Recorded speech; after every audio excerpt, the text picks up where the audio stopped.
जय श्री कृष्ण स्टूडेंट्स। आज का हमारा टॉपिक है स्पेस लेटिस या उसे हम कह सकते हैं क्रिस्टल लेटिस। उसके बाद हम बात करेंगे यूनिट सेल्स और उसके पैरामीटर्स की। तो सबसे पहले दिमाग में वर्ड आता है कि लेटिस क्या है। क्या वर्ड है ये लेटिस? देखिए, लेटिस को हम कह सकते हैं एक तरह से पॉइंट, क्योंकि अगर हम बात करें 3D की, तो बड़ा 3D के अंदर कुछ डॉट्स को अगर हम मिलाएं, मेनली 3 डॉट्स, या हम कह सकते हैं 3 चीज़ें, जिसकी खास 3 चीज़ें वो लेंथ, ब्रेथ और हाइट, उसको मिला के हम कोई ज्योमेट्री बना सकते हैं। उनके एंगल चेंज करके उसकी ज्योमेट्री चेंज कर सकते हैं। तो वो जो चीज़ है, जिस पार्टिकल्स को, जिस एटम को, आयन या मॉलिक्यूल जो भी उसके अंदर है, उन कंस्टिट्यूएंट पार्टिकल्स के अरेंजमेंट से अगर कोई शेप बन रही है, दैट शेप जो बन रही है वो बन कहाँ रही है? स्पेस के अंदर बन रही है। इसलिए उसको नाम क्या दे दिया हमने? लेटिस और या स्पेस लेटिस। उसके लिए मैंने समझाने के लिए आपको एक यहाँ पे मैंने एक छोटा सा अरेंजमेंट कर रखा है, जरा इसको देखते हैं। अगर ये स्पेस मान लेते हैं इस व्हाइट बोर्ड को, और ये डॉट्स हैं, और इन डॉट्स के अंदर मैं कुछ पॉइंट्स को लेकर बना रहा हूँ, तो मैं कह सकता हूँ yes this is a square. ये मुझे स्क्वायर दिख रहा है जिन पॉइंट्स को जोड़ा। और अगर मैं ये करूँ तो ये क्या लग रहा है? एक रेक्टेंगल। वैसे ही अगर थोड़ा सा टिल्टेड हो तो ये क्या बन रहा है? ये रोम्बस। इसी चीज को अपन आगे हेक्सागोनल, जैसे कि मैं यहां बना रहा हूं, ये मैं हेक्सागोनल बना रहा हूं आपके लिए। 3D के अंदर अगर बनाना चाहूं तो देखिए, इनको हम जोड़ दें तो ये इसकी शेप कैसी हो गई? 3D स्पेस हो गई। पर ये जो पॉइंट्स जो इसके कंस्टिट्यूएंट पार्टिकल्स हैं,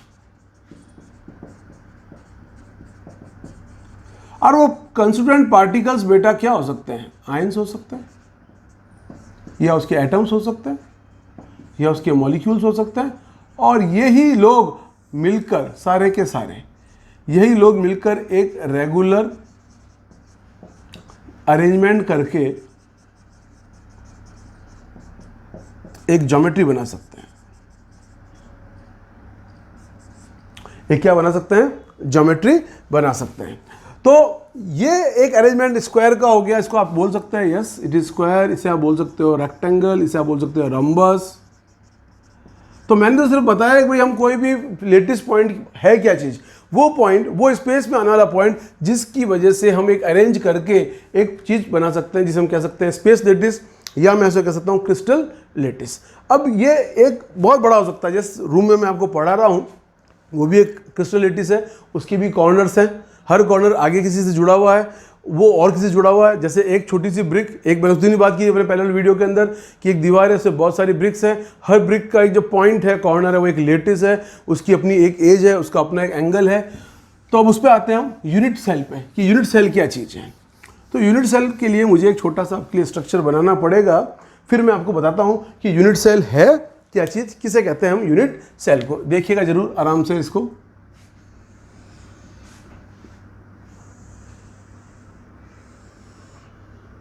ये सब क्या है? 3D स्ट्रक्चर होते हैं।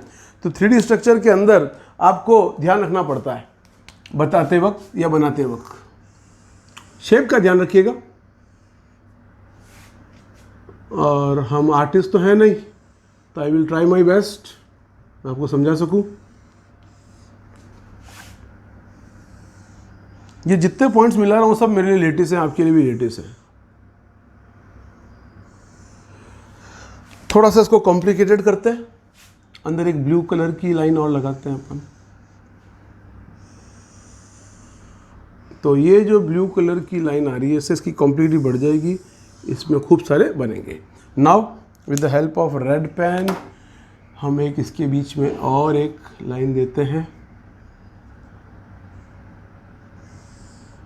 और बीच वाली लाइन को रेड से जोड़ लेते हैं। ऐसे ही बस थोड़ा सा डिफरेंट कलर्स होते हैं तो ढंग से जज हो जाता है, आंखें हमारी कलर्स पकड़ती है। आपका ब्रेन का जो राइट पार्ट है वो हमेशा कलर पकड़ता है, और उसको वही चीज़ अच्छी लगती है जो कलरफुल है। इसलिए थोड़ी सी साइंस लगा रहा हूँ कि भाई कलरफुल चीज़ें आपको पता पड़े, दिखने में मज़ा आए, समझने में मज़ा आए, यही मेरा उद्देश्य है। आई थिंक ऑब्जर्व हो रहा है, शायद आई थिंक ये चीज़ ऑब्जर्व हो रही है। इसके अंदर आपको मैं कह सकता हूं कि ये क्रिस्टल है, स्पेस क्रिस्टल है, क्रिस्टल लेटिस है, इसके पॉइंट्स हैं। पॉइंट्स हैं उससे एक शेप बन रही है। लेकिन मेरी बात है यूनिट सेल की, मेरी बात क्या है इसके अंदर, यूनिट सेल की इसके अंदर मेरी बात है। वो क्या चीज़ है उसको थोड़ा सा नज़र लगाते हैं कि इसमें यूनिट सेल क्या है। ये पूरा क्रिस्टल है, दिस इज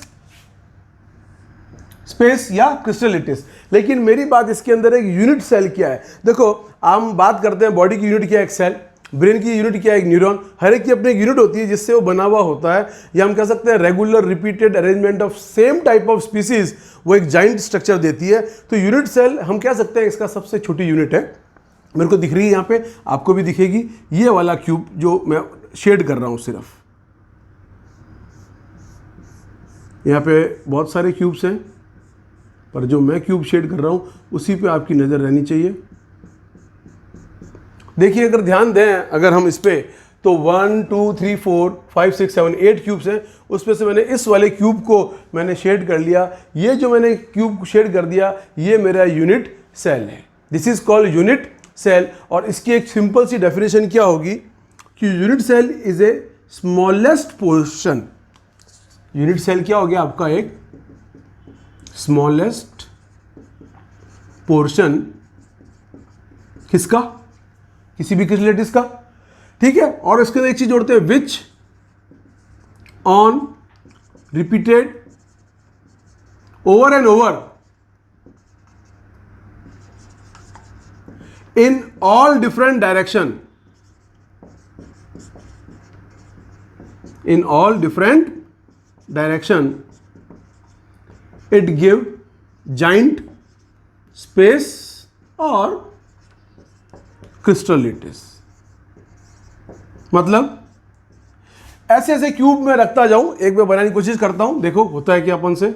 ये मैंने छोटा सा एक स्क्वायर बनाया है। अब मुझसे कहा जाए यार इसके ऊपर एक और बनाओ, देखो मैं कोशिश कर रहा हूँ इसके आगे एक और क्यूब बनाने की ब्लैक कलर वाले पेन से, ताकि आप उसको आइडेंटिफाई कर सकें। यस बना, हमने एक रिपीटेड किया। अब मैं एक रेड पेन से इसको देख रहा हूँ इसके ऊपर, क्या मैं इसके ऊपर इसको एक बना सकता हूँ क्या, मैं कोशिश कर रहा हूँ। हाँ बन रहा है, बिल्कुल बन रहा है। और अब एक वापस हम ब्लू पेन से देखें, इधर ये तो ब्लैक आ गया, सॉरी। हम एक ब्लू पेन से वापस देखें इधर, क्या वो बन सकता है, यस बन सकता है। मतलब रिपीटेड अरेंजमेंट हो सकते हैं, एक के ऊपर रख सकते हैं। तो ये छोटा सा क्यूब है, दिस इज यूनिट सेल। इसके ऊपर खूब सारे यूनिट सेल लगते जाएंगे, then it become a giant crystal. और दिस इज द टॉपिक जिसे हम बात कर रहे हैं क्रिस्टल लेटिस की। तो ये हमने एक चीज समझी, इसके अंदर क्या समझी हमने, लेटिस खुद क्या है, मैंने कह दिया वो पॉइंट है, वो 3D के अंदर अरेंजमेंट स्पेस के अंदर उसको अगर आप किसी विशेष जगह से अरेंज करोगे, विशेष डायग्राम एंगल दोगे, विशेष लेंथ दोगे, उसकी शेप बनेगी। It may be cube, cuboid, rectangular, orthorhombic, rhombic, triclinic, tetrahedral, hexagonal, different shapes, different angles. लेकिन 3 चीज जरूरी है, अगर आप 3D की बात करते हो 3 चीज जरूरी है, लेंथ, ब्रेथ एंड हाइट। तो हमने उसी का ध्यान दिया। उससे पहले मैंने डॉट्स बनाए थे, डॉट्स के अंदर आपको मैंने कहा था हम लेंथ ब्रेथ बना रहे हैं तो स्क्वायर रेक्टेंगल आ रहे हैं, हम थोड़ा सा तिरछा ले रहे हैं तो वो रोम्बस आ रहा है। फिर हमने बात की यूनिट सेल की, ये छोटा सा पोर्शन हमने शो किया यूनिट सेल, ये पूरा जो आपका क्या है क्रिस्टल लेटिस है। और ऐसे यूनिट सेल को रिपीटेड अरेंज करें, जिसकी डेफिनेशन मैंने सिंपलेस्ट फॉर्म में लिख के रखी है यहाँ पे, तो वो आपका क्या हो गया इसके अंदर यूनिट सेल, उसे हम कह सकते हैं यूनिट सेल, और पूरे को हम कहेंगे क्रिस्टल लेटिस। अब हमारा टॉपिक है पैरामीटर्स। भाई पैरामीटर्स क्या है, कौन सी चीज़ तय करेगी ये रेक्टेंगल है, ये स्क्वायर है, ये क्यूब है, उसके पैरामीटर्स होते हैं। टोटल 6 पैरामीटर्स होते हैं बेटा, लेंथ, ब्रेथ, हाइट। और उन लेंथ, ब्रेथ, हाइट के बीच में आने वाले एंगल्स, उन एंगल्स को हम नाम देते हैं अल्फा, बीटा, गामा। आप कुछ भी दे सकते हैं, पी, क्यू, आर, आपके ऊपर है। लेकिन 6 पैरामीटर्स होते हैं, उसे कोई हटा नहीं सकता, वो उसका फंडामेंटल बेसिक पार्ट है। तो आगे चलते हैं हम इसके अंदर। देखिए आप, हम बात करते हैं इसके पैरामीटर्स की, कि इसके 6 पैरामीटर्स क्या हैं। तो डायग्रामेटिक बनाकर सीखेंगे हम। सबसे पहले हम इसके अंदर क्या करेंगे, हम इसकी 3 शेप्स को, 3 एंगल को हम देंगे थोड़ी सी जगह। देखो दोस्तों, ये मेरी हो गई लेंथ, जिसे मैं नाम दे सकता हूँ A, उसको मैं नाम दे सकता हूँ B, और उसको मैं नाम दे सकता हूँ C, ठीक है। और मेरा कहने का मतलब है अब इन दोनों के बीच में अगर कोई एंगल आ रहा है, इन दोनों के बीच में कोई एंगल आ रहा है या इन दोनों के बीच में एंगल आ रहा है, क्योंकि मेरे पास 3 साइड आ गई ए बी सी, तो जो इनके एंगल्स हैं वो भी पता होने चाहिए। तो इसको मैं नाम दे रहा हूँ अल्फा, इसको नाम दे रहा हूँ बीटा, इसको नाम दे रहा हूँ गामा। आप कोई भी दे सकते हैं, अल्फा बीटा, जरूरी नहीं है। लेकिन क्या ये क्यूब है? देखें जरा, यस ये क्यूब है या नहीं है। तो उसको देखें क्यूब को, इसके अंदर कैसे ये क्यूब है। अगर ये क्यूब है तो इसका स्ट्रक्चर ऐसे बनना चाहिए। देखो एक शेप आई कि नहीं आई?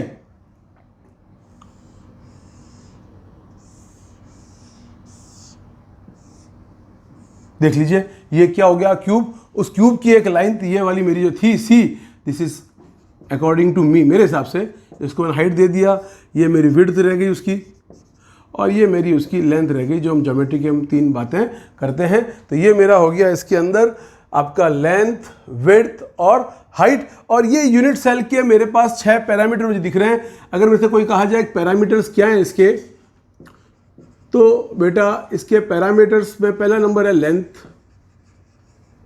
वो कौन से? इसके ए बी एंड सी, जिसे आप अपनी भाषा में कह रहे हो लेंथ, ब्रेथ और हाइट, और मैं भी उनको लेंथ, ब्रेथ और हाइट ही कह रहा हूं। दूसरा इससे हम कह सकते हैं एजेस, इनको एज भी कहते हैं। दूसरा इसके अंदर है बेटा इसकी एंगल्स, एक्साइल एंगल्स। अगर ध्यान से देखें तो बी और सी के बीच में कौन सा 3 एंगल है? इसमें हमारे पास अल्फा, बीटा एंड गामा। तो इसके अंदर जो अल्फा है वो बी और सी के बीच में है, तो between B and C. Beta जो है वो ए और सी के बीच में है, तो ये हो गया बिटवीन ए एंड सी। और जो गामा है वो ए और बी के बीच में है, तो ये हो गया बिटवीन ए एंड बी। तो ये 2 इंपॉर्टेंट पैरामीटर्स हैं। कई बार से बोर्ड में क्वेश्चन आता है राइट द पैरामीटर्स, पर ये इंपॉर्टेंट क्यों है? क्योंकि अगर आपकी लेंथ ए बी और सी इक्वल है और आपका alpha, beta, gamma angle equal है, तो उसकी एक पर्टिकुलर कोई शेप होगी। लेकिन अगर मैं दूसरा इसके अंदर लेता हूं, यार ए और बी तो इक्वल है but they are not equal to C, alpha beta तो इक्वल है but they are not equal to gamma. इसका मतलब क्या हुआ? मेरा वो जो फिगर बनेगा, मेरा जो क्रिस्टल बनेगा, उसकी शेप कुछ अलग बनेगी। कुछ शेप्स मैं यहाँ पे बना के आपके सामने डिस्कस कर रहा हूं। वो शेप्स क्यों कह रहा हूं मैं, क्या मैं कहना चाहता हूं, वो शेप्स देखो। जैसे मैंने ये एक बनाया,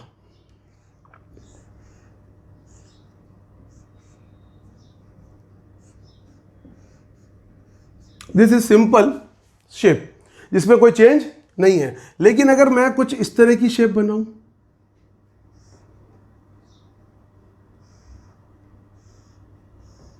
इस तरह की, और थोड़ा सा इसमें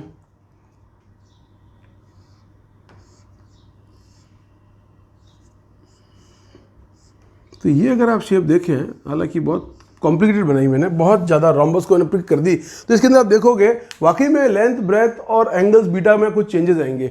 इसका मतलब ये चेंज हो सकते हैं। तो मिस्टर ब्रेविस थे, उन्होंने 14 प्रकार के लेटिस बताए थे और 7 क्रिस्टल सिस्टम बताया था, जो इसके आधार पर है कि अगर पैरामीटर्स हमें समझ में आ जाएं और ये जो पैरामीटर्स हैं इनके बीच में इक्वल, अनइक्वल, या इनके जो एंगल्स हैं अल्फा, बीटा, गामा, वो इक्वल है, अनइक्वल है, उसके according there are 14 types of Bravais structures, जिसको हम डिस्कस करेंगे टेबल के अंदर। देखते हैं उसको इस टेबल के अंदर कैसे इसको डिस्कस करते हैं। तो अब हमारे पास है एक टेबल जिसमें हमें 7 तरह की यूनिट सेल्स बताना है। कौन सा यूनिट सेल है, क्या है इसकी लेंथ है, क्या एंगल है, एग्जाम्पल। और यहाँ पे वापस लिखा है टाइप ऑफ यूनिट सेल्स। अब टाइप ऑफ यूनिट सेल्स का क्या मतलब है, देखो हमें नेक्स्ट लेक्चर में उसको लेना भी है, उनके नाम आएंगे। लेकिन अभी जो यहाँ पे हमारे पास है उसके लिए एक हमारे पास ट्रिक है आपके लिए। देखिए इधर C dot H M T, ये तो आप याद रख सकते हैं, जो उन्होंने वर्ड लिखा है यहाँ पे C dot H M T. बड़ा सी यहाँ पे हो गया आपका क्यूबिक, तो सी यहाँ पे आपका क्या हो गया, क्यूबिक। क्यूबिक के लिए याद रखना, इसका जब भी ज्योमेट्री बनेगी सिमेट्रिकल होगी, सिमेट्रिकल, इससे बड़ा सिमेट्रिकल कोई नहीं है, ठीक है। नेक्स्ट हमारे पास है टी, वो हमारा है टेट्रागोनल। ये एक टेट्रागोनल है जिसकी ज्योमेट्री थोड़ी सी एक, जैसे हमारे घी के जो डब्बे आते हैं या कोई रेक्टेंगुलर बॉक्स बड़े बड़े आते हैं, उसको हम थोड़ा सा रोम्बस शेप दे दें, हल्का सा कुछ उस तरह का। नेक्स्ट हमारे पास है ऑर्थोरोम्बिक।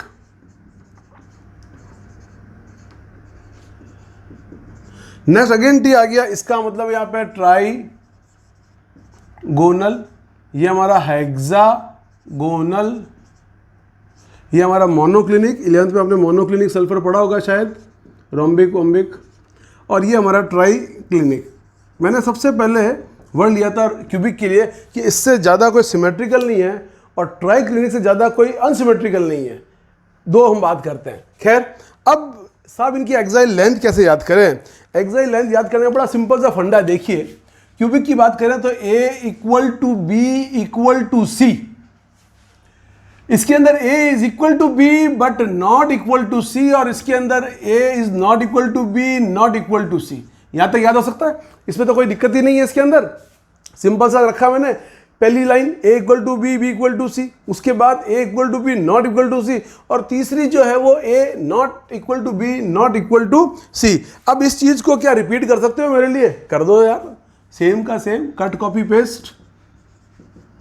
नेक्स्ट, इसके नीचे जो ऊपर मैंने बोला था, हो गया ना आपको एक साथ याद? 6 तो हो गए, लास्ट बच गया। सर इसका क्या करना है? कुछ नहीं करना है, इसी लास्ट वाले का सेम है। मैंने सबसे पहले बोला था अनसिमेट्रिकल, ये सिमेट्रिकल और सबसे ज्यादा अनसिमेट्रिकल। ये आपने लेंथ याद कर लिए, आपको पता पड़ गया क्या है, क्यों जरूरी है। आपके बोर्ड में, स्टेट बोर्ड में तो ऐसे क्वेश्चंस कम आते हैं, लेकिन अगर आप कोई जेईटी नीट दे रहे हो तो वहां पे क्वेश्चन आ जाता है, वो दे देते हैं कि एक्साइल लेंथ है, आगे हम एंगल भी लेंगे, तो वो उससे कंपेयर करते हैं किस प्रकार का यूनिट सेल है, क्यूबिक है, टेट्रागोनल है, ऑर्थोरोम्बिक, कौन सा है, पूछने के लिए। अब बेटा हम बात करते हैं इसके अंदर एक्साइल लेंथ एंगल्स की। एक्साइल एंगल्स हमारे पास कौन से थे? Alpha, beta, gamma.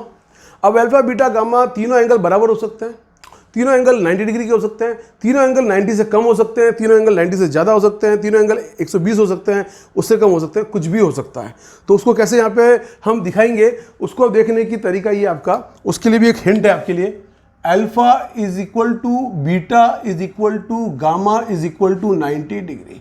क्या कह रहा है ये? पहली बात ये कह रहा है जो हमारे पास जो तीन एंगल है, अल्फा, बीटा, गामा, जो इस क्यूब के अंदर जो भी अपन ने बनाया था, वो जो एंगल्स हैं आपके, वो आपके तीनों क्या है, 90 डिग्री के बराबर हैं। ठीक है, अब इसको मैं रिपीट करूंगा, चीटिंग कर रहा हूं मैं तो, देख लो आपके सामने ऐसे कैसे लिख रहा हूं,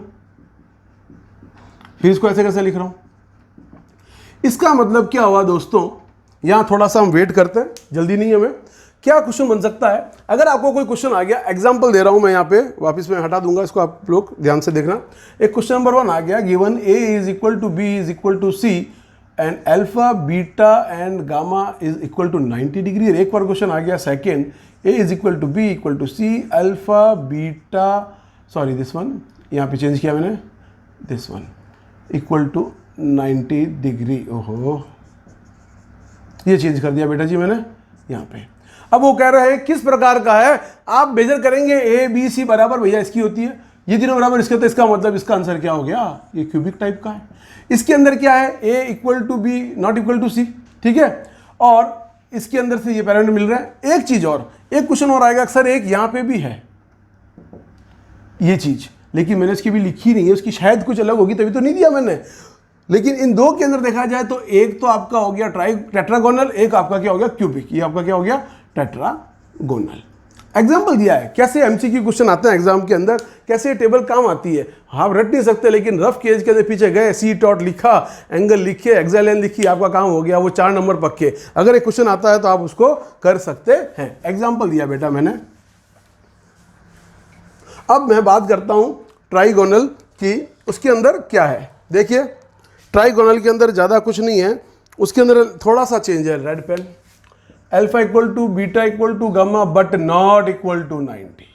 मतलब अल्फा, बीटा, गामा एंगल तो हैं, लेकिन वो 90 डिग्री के बराबर नहीं है, हो सकते हैं कम हो सकते हो ज़्यादा हो। इसलिए मैंने कहा था अगर ABC इक्वल आ रहा है तो ये फंडा है ये, यानी कि अब क्वेश्चन अगर आता है ऐसा कि given is A equal to B equal to C और ये नहीं देखिए ये देता, इसका मतलब वो क्या हो गया, आपका ट्राइगोनल हो गया। अब हम बात कर लेते हैं इसके अंदर दूसरे दो की, उनके अंदर क्या हो रहा है। देखिए, उनमें यह है alpha equal to beta which is equal to 90 and gamma is 120।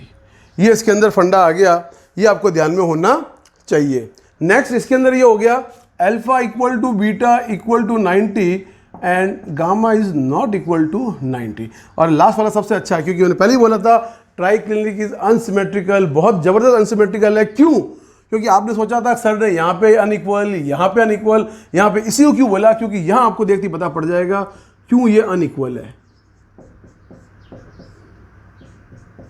Each and everything, कोई किसी के इक्वल नहीं है, that's why it is unsymmetrical. ये भी एक ऑब्जेक्टिव क्वेश्चन है।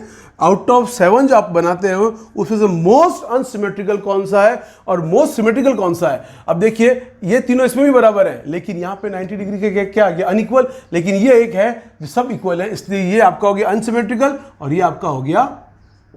ये ऑब्जेक्टिव क्वेश्चन है, छोटे छोटे ट्रिक क्वेश्चंस जो आते जाते हैं। मोस्ट सिमेट्रिकल कौन सा है? बच्चा सोचता है कौन सा है? क्यूबिक, क्योंकि सब चीज इक्वल है। और मोस्ट अनसिमेट्रिकल कौन सा है? ट्राइक्लिनिक, क्योंकि उसकी कुछ भी चीज इक्वल नहीं है। अब बात आती है मेन इसके अंदर एग्जांपल्स की। खैर एग्जांपल तो आपको बुक से भी मिल जाएंगे, आप कुछ भी लिख सकते हैं उसके अंदर एग्जांपल्स। लेकिन उससे पहले मैंने वहां लिखा है type of unit cell, type of unit cell.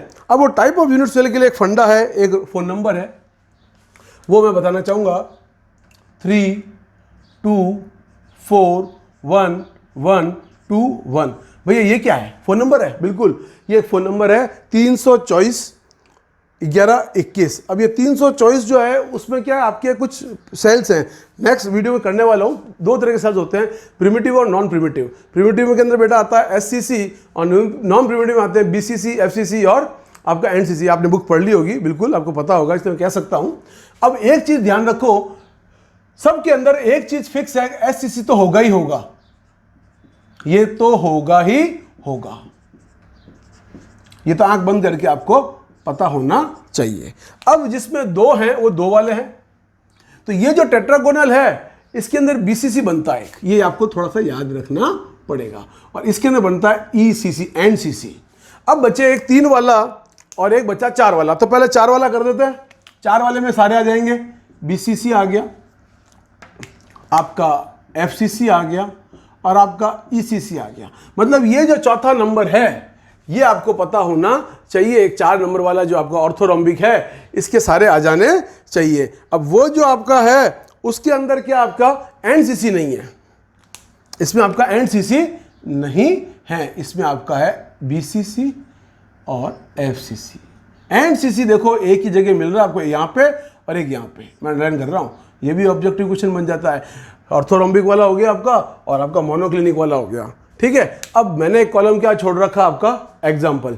Examples थोड़े से टिपिकल्स रहते हैं, इसलिए एग्जाम्पल का क्या है, बहुत सारे हो सकते हैं, लेकिन वो जो एग्जाम्पल हैं वो आप अपने अलग अलग तरह की बुक से कहीं से भी निकाल सकते हैं। कुछ कॉमन एग्जाम्पल्स हैं जिनकी हम यहाँ पे डिस्कशन कर सकते हैं। वो जो एग्जाम्पल्स हैं बेटा देखें, पहले हम बात करते हैं इसके अंदर क्यूबिक की। तो क्यूबिक के अंदर जो 2 एग्जाम्पल मेरे को नॉर्मली याद आते हैं वो आपका है, एक तो पेन दूसरा लेना पड़ेगा, ये आपका हो जाएगा भैया KCl और एक घर पे जो आप खाते हैं NaCl। ये इसके 2 एग्जाम्पल्स हो जाएंगे। और उसके अंदर अगर हम बात करें टेट्रागोनल, तो टेट्रागोनल जो स्ट्रक्चर है बेटा वो एक तो मेटेलिक स्ट्रक्चर है, जैसे कि टिन और एक SN। तो एक टिन ऑक्साइड आपका हो सकता है,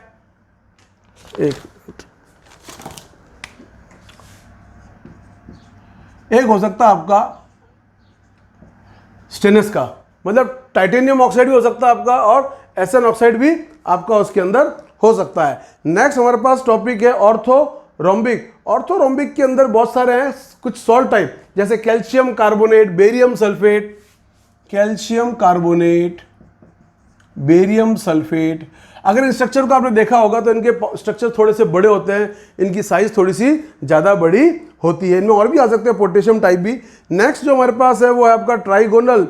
ट्राइगोनल के अंदर वैसे तो सबसे बढ़िया रहता है कोई भी तरह का कंपाउंड, बिस्मिथ हो गया, एल्युमिनियम हो गया, आर्सेनिक हो गया, इस तरह के इसके अंदर कंपाउंड हो सकते हैं। लेकिन ये जो चीज़ इसके अंदर हमने अभी की है ट्राइगोनल में देखने लायक बात यह है कि उसके अंदर सारी चीज़ें बैलेंस है। सिर्फ उसको देखिए तो मेटल की बात कर लें, जिंक की, मैग्नीशियम की, इस तरह के जो मेटल के जो स्ट्रक्चर्स हैं वो मिल सकते हैं। कई बार जिंक के साथ जो कंपाउंड हो सकता है तो हम जिंक ऑक्साइड भी ले सकते हैं। एग्जाम्पल से देखो, जरूरी नहीं है सारे आपको एग्जाम्पल्स याद हो, मुझे भी याद नहीं है, आपको भी पढ़ने पड़ेंगे बार बार तब याद होंगे। हेक्सागोनल के अंदर सिनाबार, ये आपने 10 में पढ़ा था, सिनाबार क्या होती है? HgS, मरकरी सल्फाइड, ये आपके मरकरी का ओर है जो आपको पता होना चाहिए। उसके बाद मोनोक्लिनिक के अंदर जो आपको याद रखना है उसी के नाम से है मोनोक्लिनिक सल्फर। मोनोक्लिनिक सल्फर, ये मोनोक्लिनिक सल्फर हमारे वैसे 12th के अंदर भी आएगा 7 इसमें, और छोटी क्लासों में आ चुका है आपका रोम्बिक सल्फर और मोनोक्लिनिक सल्फर। एक सॉफ्ट सल्फर होता है, एक हार्ड सल्फर होता है। तो मोनोक्लिनिक की जो शेप होती है कुछ इस प्रकार की होती है, इसलिए इसको शेप देते हैं मोनोक्लिनिक नीडल शेप। इसे हम कहते हैं ये एस लगे हैं, सल्फर सल्फर सल्फर सल्फर, मतलब इन जगहों पर साफ स्ट्रक्चर बता देता हूँ आपको थोड़ा सा। ये चीज़ बेटा, ये जो मैंने बनाए हैं ये सल्फर, तो ये जो शेप है ये इसकी क्या हो गई आपकी मोनोक्लिनिक। अब लास्ट रहा आपका ट्राइक्लिनिक, वो एक बड़ा सॉल्ट होता है। बड़े अजीब सॉल्ट होंगे, क्यों अजीब होंगे? क्योंकि उनकी कोई भी चीज़ बराबर नहीं है। तो आपने एक 10th में पढ़ा हुआ है ब्लू विट्रॉल, आपके कोर्स में था क्या? कोई क्रिस्टल्स जो है वो ड्राई होते हैं या वेट होते हैं, तो उसमें आपका कॉपर सल्फेट है, शायद आपको फॉर्मूला याद आ रहा होगा। डस्टर, देखिए उसका फॉर्मूला मैं इसके एग्जांपल यहाँ पे लिख रहा हूँ, CuSO4.5H2O, ब्लू विट्रॉल नाम है इसका, या कह सकते हैं कॉपर सल्फेट, या हम कह सकते हैं K2Cr2O7, बड़े सॉल्ट भी ले सकते हैं इसमें, K2Cr2O7, वो भी हाइड्रेट हो सकते हैं। FeSO4 7H2O, जो हाइड्रेट सॉल्ट है, बड़े सॉल्ट हैं, वो इसमें आते हैं क्योंकि वो फ्यूज सॉल्ट है और उनकी शेप जो है वो होती है ट्राइक्लिनिक। तो डियर्स, आज हमने क्या किया? आज हमने जो चीज़ पढ़ी उसके अंदर हमने सबसे बड़ी पढ़ी स्पेस लेटिस, यूनिट सेल्स के बारे में पढ़ा। यूनिट सेल्स के पैरामीटर्स हमने देख लिए। पैरामीटर्स देखने के बाद हमें ये पता पड़ गया कि किसी की डिज़ाइन क्या हो सकती है। तो ब्रेविस साहब ने सबसे पहले ऐसे कुछ लेटिस दिए थे जिसे क्रिस्टल सिस्टम कहा गया। जो 7 क्रिस्टल सिस्टम हमारे पास हैं, उन 7 क्रिस्टल सिस्टम्स को हमने यहाँ पर एक टेबल का फॉर्म दिया। वो टेबल का ट्रिक थी C.HMT। उसमें हमने एंगल्स को ध्यान दिया, उसमें हमने एजेस को ध्यान दिया। सबसे बड़ी बात, ये जो चीज़ जो भी एक ऑब्जेक्टिव क्वेश्चन बन सकता है 324, 11, 21, 324, 1121, उसके अंदर कितने आपके यूनिट सेल्स बनते हैं वो आपको पता पड़ गए। रही बात एग्जाम्पल्स की, एग्जाम्पल्स का सीधा सा फंडा है, as many time you read you learn. जितनी ज़्यादा बार आप एग्जाम्पल्स को देखोगे, या फिर जब भी कोई एग्जाम्पल आप रीड करते हो, गूगल बाबा सबके पास है, उस एग्जाम्पल का नाम लिखा, मान लीजिए मैग्नीशियम ऑक्साइड, टाइप कीजिए, विच टाइप आ जाएगा, वो क्यूबिक है, ट्राइक्लिनिक है, मोनोक्लिनिक है, जो भी है। ठीक है डियर, नेक्स्ट वीडियो के अंदर हम बात करेंगे इसकी, जो मैं आपको बात कर रहा था प्रिमिटिव सेल्स की, इसमें कितने एटम्स हैं, कितने नंबर्स हैं उसके ऊपर। Till that, thank you.